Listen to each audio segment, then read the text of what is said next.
The Knicks are rolling right now. The Knicks absolutely ran through the Timberwolves tonight, putting up 137 points and making it look like target practice. They didn't just win, they controlled everything. Pace, paint, perimeter, and pretty much any stat column that matters. It was complete domination from the second half on, and the numbers tell it all. They shot 55 of 102 from the field. That's 53.9%. And it wasn't just chucking at the rim, they went 19 of 42 from three. That's 45.2% from deep. The Knicks didn't just get hot, they stayed hot for all 4 quarters and punished Minnesota for giving them clean looks. They also knocked down 8 of 9 from the free throw line, which is 88.9%.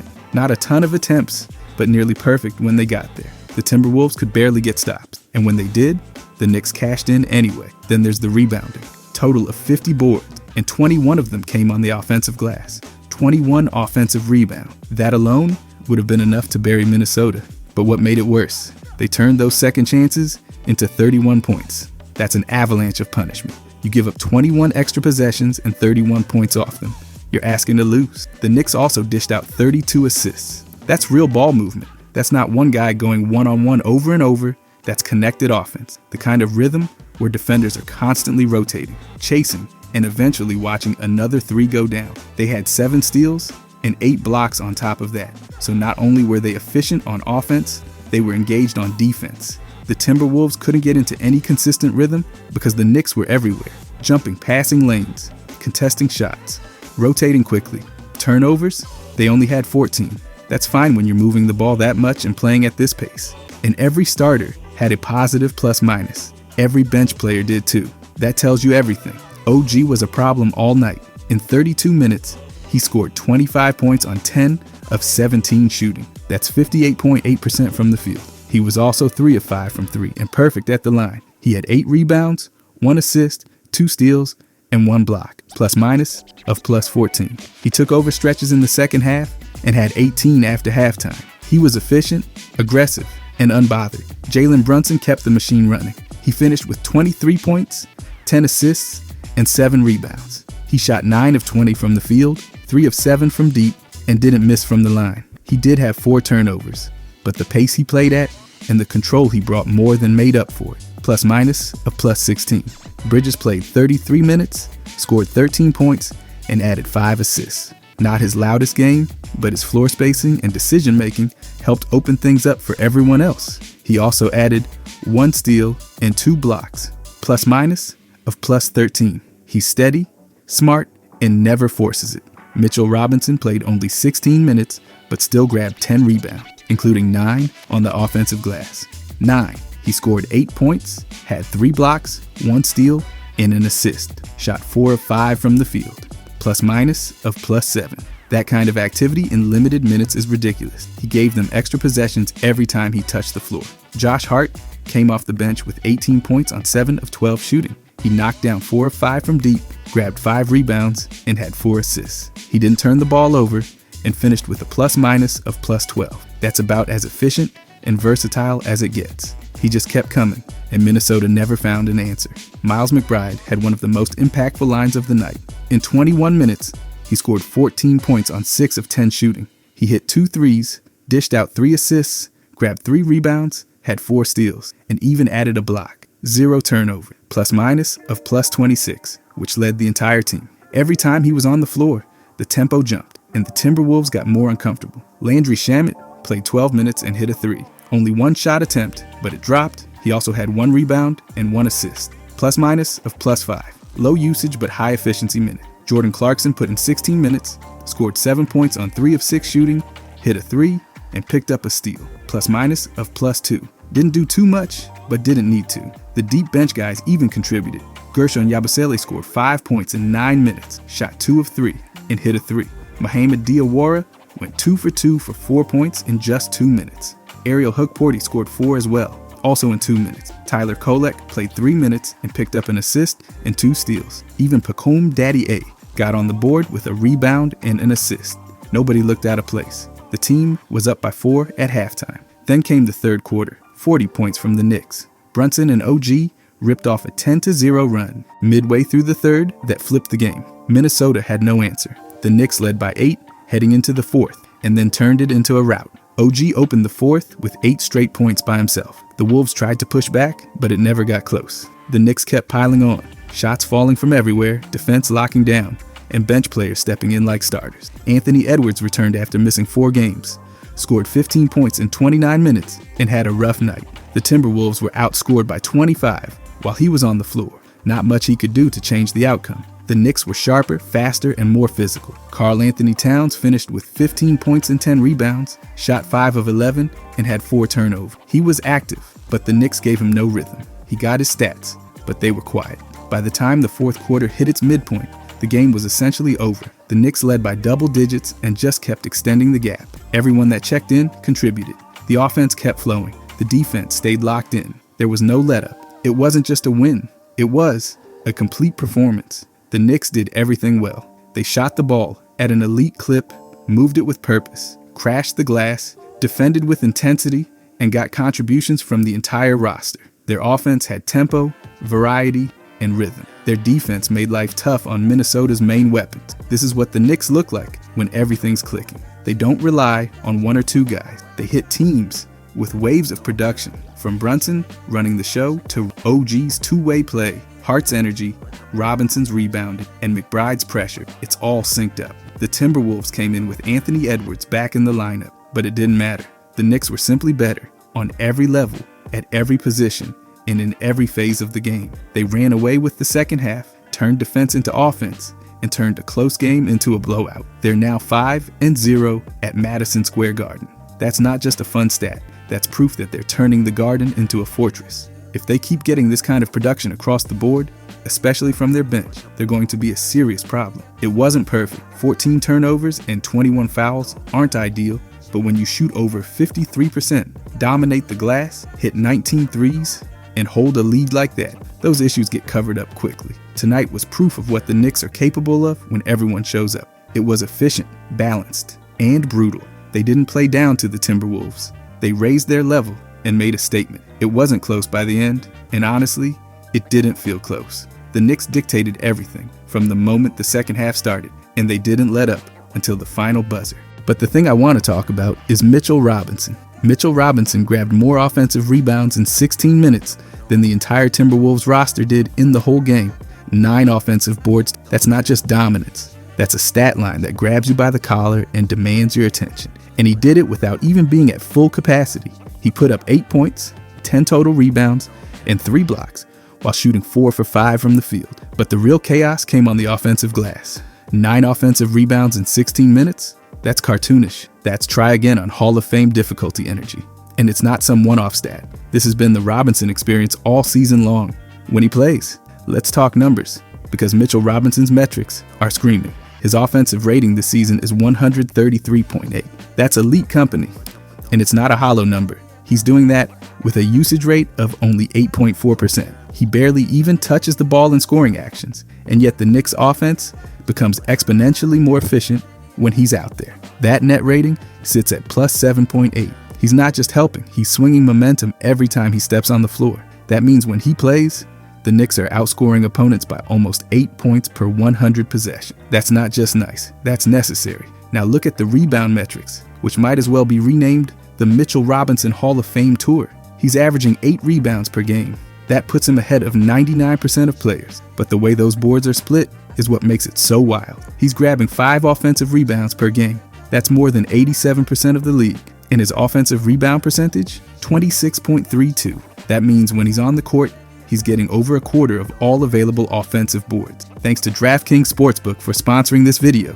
Basketball's officially back, and every night feels like a highlight waiting to happen. If you love watching hoops, there's no better way to stay involved in the action than with DraftKings Sportsbook. Here's the offer. New customers bet $5 and get $300 if your bet wins. Paid in bonus bets, plus get 3 months of NBA League Pass no matter what. That means you're catching every dunk, clutch shot, and overtime thriller even if your first bet doesn't hit. Just sign up using promo code ModernJam, make that first $5 bet, and you're in. It's that easy. You'll get to watch games live and use your bonus bets on any upcoming matchups you want. DraftKings makes betting simple and exciting. You can go live mid-game, follow every score in real time, or build same-game parlays for a shot at an even bigger payout. And with League Pass included, You'll never miss the moments everyone's talking about the next day. So download the DraftKings Sportsbook app, sign up using promo code ModernJam, and start playing today. New customers bet $5 and get $300 if your bet wins,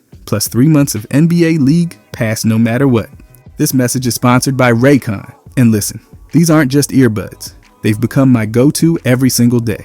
Raycon's everyday earbuds sound incredible, feel comfortable all day long, and actually stay put no matter what I'm doing. They've got active noise cancellation for when I want to tune everything out, and awareness mode when I'm out walking or running errands, so I can still hear what's going on around me. The new classic version adds multi-point connectivity, so I can switch between my phone and laptop instantly.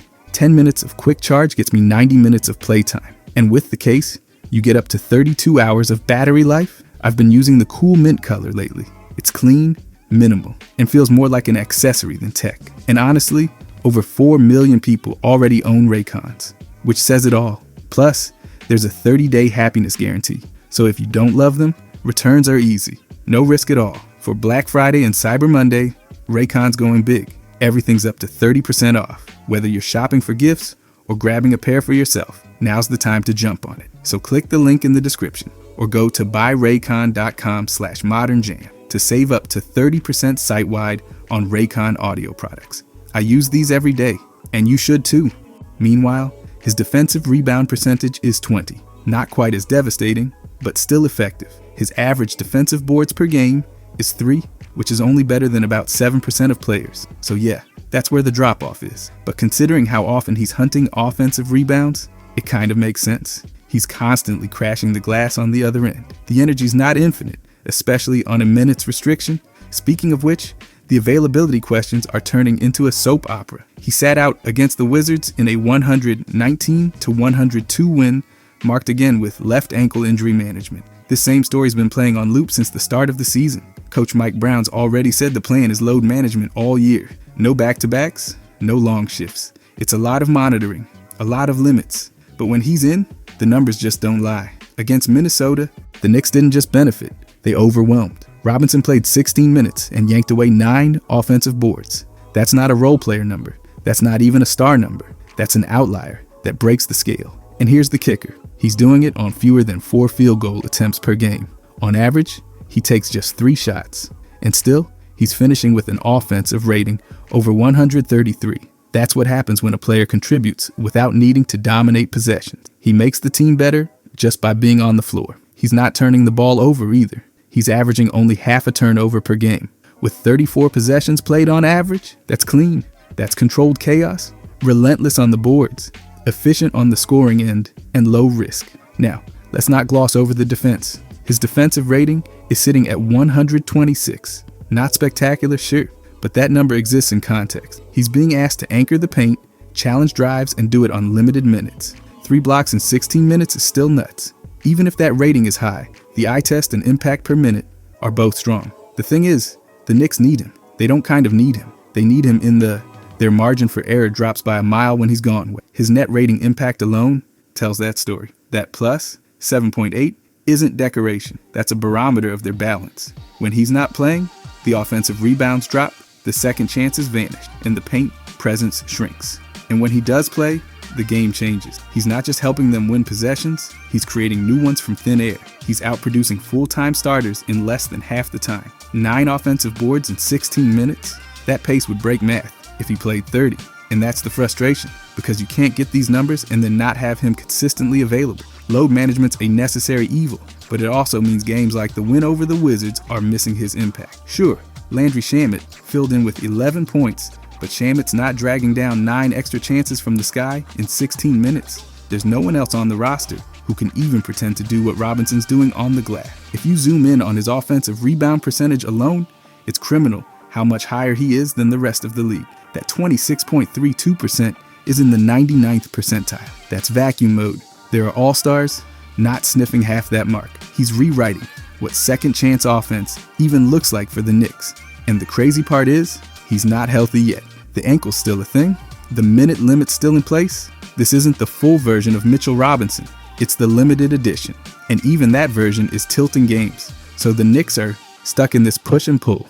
Every game he sits is a game where their offensive rebounding takes a nosedive. Every game he plays, the glass turns into a war zone that the Knicks usually win. If they want any kind of consistency going forward, they'll need to figure out how to stretch that impact without stretching him too far, because even in short bursts, he's giving them elite level efficiency, ridiculous board dominance, and a defensive presence that alters drives and forces teams to reset. Mitchell Robinson's stat line is a study in impact without volume. He's doing more with less than most players could dream of. He's not the highest scorer, he's not the flashiest name, but when he plays, the numbers spike, and that's not coincident. That's value. But then I want to talk about OG.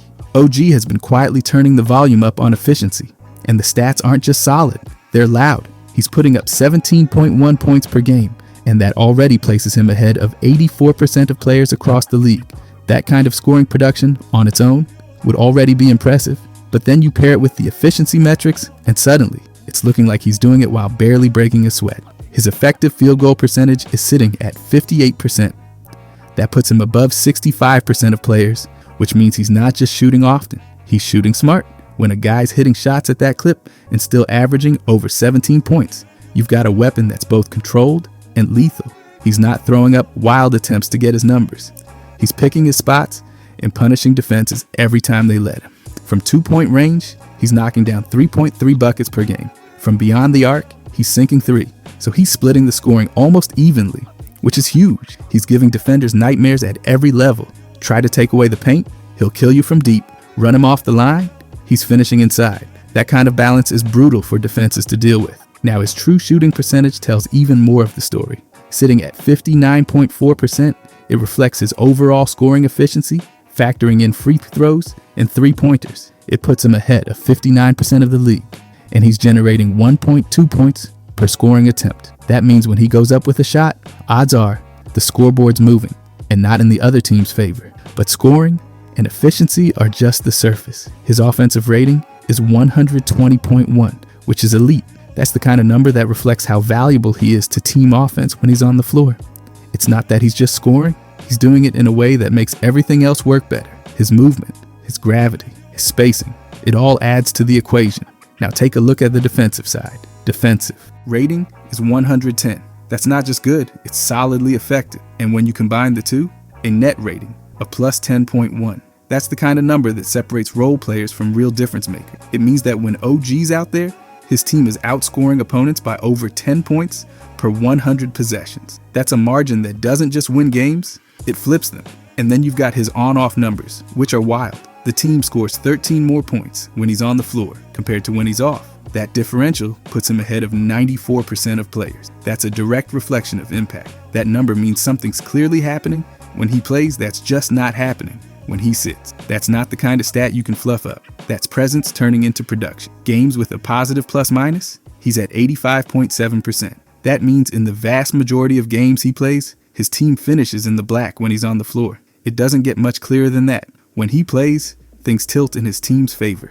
And more often than not, that ends in wins. Now, let's talk about defense again. Not the highlight stuff, the numbers. He's averaging 2.4 steals per game. That's not just active hands, that's disruptive defense. That's taking away possessions. That's stopping runs before they start. That's turning defense into fast breaks. He's also averaging 0.7 blocks per game, which is solid for a wing. But it's that combination, steals and blocks, that shows he's all over the place on defense. He's not just a wing defender, he's a versatile stopper. Mixed team defense metrics put him ahead of 61% of players, which reflects how he helps on both team level and individual defense. It's not just about locking someone up. It's about help defense, rotations, switching, all the stuff that turns a group of guys into a defensive unit. And OG's doing that at a high level. He's also bringing in 5.7 rebounds per game, with 4.6 of those coming on the defensive end.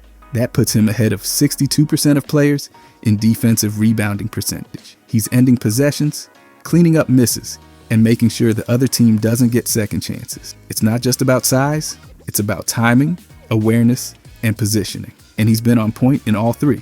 On the offensive boards, he's averaging 1.1 per game. Not huge, but considering his role and usage, it's still effective. His offensive rebound percentage is at 3.03, which puts him ahead of 64% of players. He's not just floating on the perimeter and forgetting about the boards. He's contributing everywhere. Now back to usage. He's sitting at 19.8%. That means about 1 in every 5 offensive plays ends with him taking a shot, drawing a foul, or turning it over. And that's a healthy balance for a guy who's scoring 17 points per game. He's not ball dominant, but he's always involved. His usage is efficient. He's not hijacking possessions, he's finishing them. He's taking 13.4 field goal attempts per game. He's getting to the line for 2.1 free throws, and he's dishing out 2.6 assists per game. That shows he's not just thinking bucket every time. He's reading the defense and moving the ball. That versatility makes everything smoother. Turnovers, only 1.9 per game. That's not bad at all for someone with nearly a 20% usage rate. He's playing with control, and he's not costing possessions. For a guy who plays almost 72 possessions per game, that turnover rate is tight. The advanced teamwork metric has him above 99% of the league. That's huge. It means his presence leads to better outcomes across the board. He's the kind of player whose value shows up in every corner of the box score. The team just works better when he's in. His mixed team defense metric is also up in the 94th percentile. That means he's not just guarding his man. He's helping, switching, closing out, and making everything tougher for the other side. The defense doesn't just survive when he's out there, it gets stronger. OG has been giving the Knicks efficiency, versatility, and consistency. He scores without needing tons of touches. He defends without needing help. He rebounds. He plays smart. And the numbers all line up to show his value. This is not a guy who fills up the scoreboard in random bursts. This is someone who shifts the game steadily, possession by possession. Every shot he takes is measured. Every defensive move is calculated. And all of it leads to better outcomes for his team. That plus 10.1 net rating, that is the clearest signal of what happens when he's in the mix. The team isn't just competing, they're controlling. His effective field goal percentage and true shooting percentage both point to one thing: elite efficiency. He's making the most of his looks. And with the balance of inside and outside scoring, defenses don't get to relax. The spacing improves when he's on the court, and the offense flows better. Meanwhile, on defense, those steals are game changers. 2.4 a night is a problem for any ball handler. And when you add in the rebounds and the team-level defense impact, you get a player who does everything without being flashy. It's the kind of production that flies under the radar unless you're watching the numbers. But once you do, it becomes impossible to ignore. And the team clearly knows it. His on-off difference of plus 13 is a loud, undeniable stat. The Knicks are better when OG plays. Period. They score more, they defend better, they close games stronger.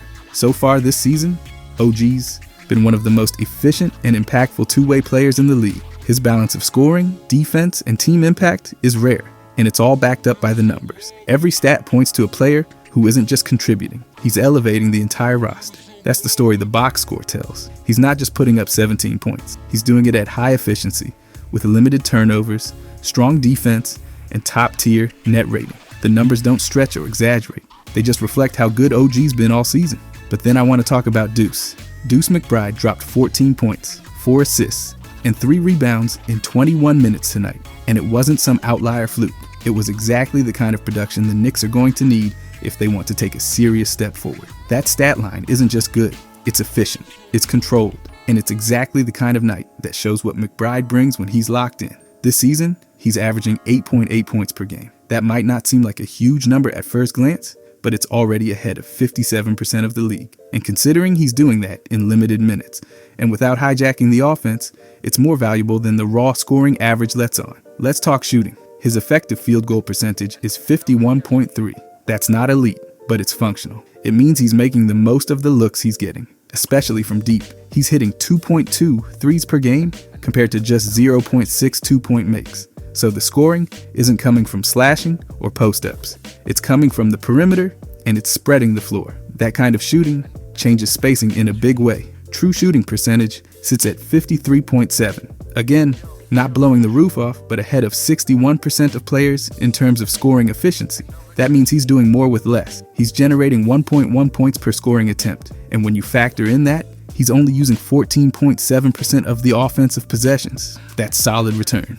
Usage-wise, he's right where a complimentary guard should be. He's taking 7.6 shots a night, getting to the line for 1.2 free throws, and dishing out 2.6 assists. But the turnovers? Practically invisible. Only 0.6 per game. That gives him a turnover percentage of just 6.82. That's clean. That's elite level ball protection. That number puts him ahead of 82% of players. And that ball security pairs up with some pretty respectable assist number. He's assisting on over 14% of his teammates' buckets while on the floor. Not astronomical, but solid for a player whose usage rate is under 15%. That's efficient playmaking without needing to dominate the ball. Now take that offensive. Rating, 121.5. That's huge. That's the number you get when a player is moving the ball, taking smart shots, limiting mistakes, and helping the offense flow. He's not out there chucking up shots or slowing down pace. He's boosting the team's efficiency every time he steps on the floor. Defensively, his rating sits at 118.5. So yeah, room for improvement there. But his net rating still comes out positive at +3. That mattered. That means the team's still outscoring opponents when he plays, even if the defense needs a little more tightening up. You take that from a backup guard every time. The on-off stat tells a slightly different story. When he's off the floor, the Knicks are actually scoring more. The team's point differential is -3.8 when comparing his minutes on versus off. But context is everything. A lot of his minutes come in the second unit, and that on-off can be skewed based on lineups. The individual numbers are still pointing to a player who helps things run smoother. And tonight, he made it loud. 14 points on limited shots, 4 assists, 3 boards.